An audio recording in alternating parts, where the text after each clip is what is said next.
மதுரையில் மார்ச் 9 அன்று மத நல்லிணக்க பேரணி மாநாடை மதுரையில் உள்ள 40 அமைப்புகள் இணைந்து மதுரை மத நல்லிணக்க மக்கள் கூட்டமைப்பு என்ற பெயரிலே ஏற்பாடு செய்திருந்தோம். அந்த பேரணி மாநாட்டில் நாடாளுமன்ற உறுப்பினர் விசிக தலைவர் தோழர் தொல் திருமாவளவன் அவர்கள், காங்கிரஸ் தலைவர் செல்வ பெருந்தையை அவர்கள், மதுரை நாடாளுமன்ற உறுப்பினர் தோழர் வெங்கடேசன் அவர்கள், சிபிஐ கட்சியை சேர்ந்த மாநில செயலாளர் முத்தரசன் அவர்கள், கோவை ராமகிருஷ்ணன், கொளத்தூர் மணி, தமிழ் புலிகள் அமைப்பின் நாகை திருவள்ளுவன், அதியமான், இவர்கள் எல்லாம் அரசியல் தலைவர்களாக, ஆன்மீக தலைவர்களாக பால பிரஜாபதி அடிகளார், சித்தர் மூங்கில் அடிகளார், இன்னும் இஸ்லாமியர் தரப்பிலிருந்து கிறிஸ்தவர் தரப்பிலிருந்து எல்லோரும் சேர்ந்து ஒரு மத நல்லிணக்க பேரணி ஆர்ப்பாட்டத்துக்கு ஏற்பாடு செய்திருந்தோம். 15 நாளுக்கு முன்பாக மதுரை காவல்துறையில் நாங்கள் அனுமதி கொடுத்துட்டோம். ஆனால் நேற்று காவல்துறை மதுரை துணை ஆணையர் அவர்கள் அனுமதி மறுத்து பேரணிக்கும் மாநாட்டுக்கும் தடை விதித்து உத்தரவு பிறப்பித்திருக்கிறார்.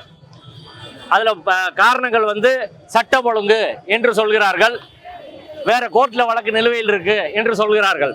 எங்க கேள்வி என்னன்னா, 144 திருப்பரங்குன்றம் பிரச்சனையில் 144 நடைமுறையில் இருந்தது. 4ஆம் தேதி பிப்ரவரி 4, 5, 2 தேதியிலையும் 3 நாள் 2 தேதியில இருந்துச்சு. 4ஆம் தேதி நீதிமன்றத்திலே RSS சங் பரிவார அமைப்புகள் சார்பில் அனுமதி கேட்ட போது 144 இருக்கும் போது சங் பரிவார அமைப்புகளுக்கு காவல்துறை அனுமதி கொடுத்தது. ஆனா மத நல்லிணக்கத்துக்கு நீங்க கொடுக்க மாட்டீங்களா? என்ன லாஜிக்னு தெரியல. எப்படி அவங்களுக்கு ஒரு நீதி, எங்களுக்கு ஒரு நீதி? மத நல்லிணக்கம் என்பது இந்திய அரசியல் சட்டத்தின் பேசிக் ஸ்ட்ரக்சர். சகோதரத்துவம் என்பது ஃபெட்டர்னிட்டி என்பது பேசிக் ஸ்ட்ரக்சர். மத நல்லிணக்கத்தை, சகோதரத்துவத்தை பேசுவது எல்லாரோட அரசியல் சட்ட கடமை. ஆர்டிகல் 51 படி அரசியல் சட்ட கடமை ஆற்ற முயன்றால் மதுரை அமைதியா இருக்கணும். மத நல்லிணக்கம் என்று நாங்கள் பேசினால் அதற்கு பிரஸ் மீட் நடத்தக்கூடாதுன்றாங்க, துண்டறிக்கை கொடுக்கக்கூடாதுன்றாங்க. அடுத்து பேரணிக்கும் மாநாட்டுக்குமே தடை விதித்து இருக்கிறார்கள். அப்ப சங்கிகளுக்கு ஒரு நீதி, சங் பரிவார அமைப்புகளுக்கு ஒரு நீதி, மற்றவர்களுக்கு ஒரு அநீதி என்ற நிலைதான் இருக்கிறது. திமுக கூட்டணியை சேர்ந்த பலரும் பங்கேற்கிற நிலையிலே பெரிய தலைவர்கள்லாம் வரும்போதே காவல்துறை இப்படி நடக்குது என்றால் இது எந்த வகையில் சரி? அரசியல் சட்டப்படி தான் அங்கே காவல்துறை நடக்கணும். அரசியல் சட்டப்படி எல்லோருக்கும் பேச்சுரிமை, எழுத்துரிமை, கருத்துரிமை இருக்கு. ஆர்டிகல் 19 இருக்கு.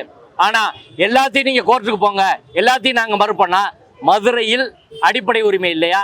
அரசியல் சட்டம் ரத்து செய்யப்பட்டு விட்டதா? சஸ்பெண்ட் பண்ணிட்டீங்களா காவல்துறை? தொடர்ச்சியாக மதுரையில் எல்லாத்துக்கும் அனுமதி மறுக்கிறது. நீங்க எல்லாம் கோர்ட்டுக்கு போங்கன்னு சொல்றாங்க. கோர்ட்ல எல்லாத்துக்கும் அனுமதி கொடுக்குறாங்க. அது காவல்துறை கொடுப்பதை தடுத்தது யார்? அதே போல இங்க நடத்தாது அங்க நடத்தாதுன்னு சொல்லி கடைசி வரை நெருக்கடி செய்கிறார்கள். அரசியல் சட்டத்தின்படி நடக்க வேண்டிய மதுரை காவல்துறை ஒரு சார்பாக சங் பரிவார அமைப்புகளுக்கு ஆதரவாக செயல்படுகிறதோ என்ற சந்தேகம் எழுகிறது.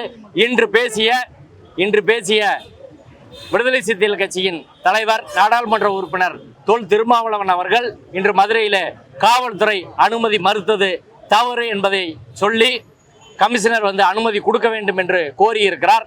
எல்லா அரசியல் கட்சி தலைவர்களும் அந்த கோரிக்கையை வைக்கிறார்கள். நாங்கள் மக்கள் வாயிலாக தமிழக முதல்வர்கள் நேரடியாக தலையிட்டு இந்த மத நல்லிணக்க பேரணி மாநாட்டிற்கு அனுமதி தருவதற்கு உரிய நடவடிக்கை எடுக்க வேண்டும் என்று கோருகிறோம். நாங்கள் நீதிமன்றத்திலையும் வழக்கு தாக்கல் செய்திருக்கிறோம். நாளை தினம் நீதிமன்றத்தில் வழக்கும் வரும். அதிலையும் அனுமதி வாங்கி காவல்துறை அங்காவது அதற்கு ஒத்துக்கொள்ள வேண்டும் என்ற கோரிக்கையை வைக்கிறோம். அனுமதி வாங்கி திட்டமிட்டபடி மார்ச் 9ஆம் தேதி மத நல்லிணக்க பேரணி மாநாடு நடைபெறும். மதுரை மத நல்லிணக்க மண் என்பதை எல்லாரும் முன்பாக நிச்சயமாக நிரூபித்து காட்டுவோம்.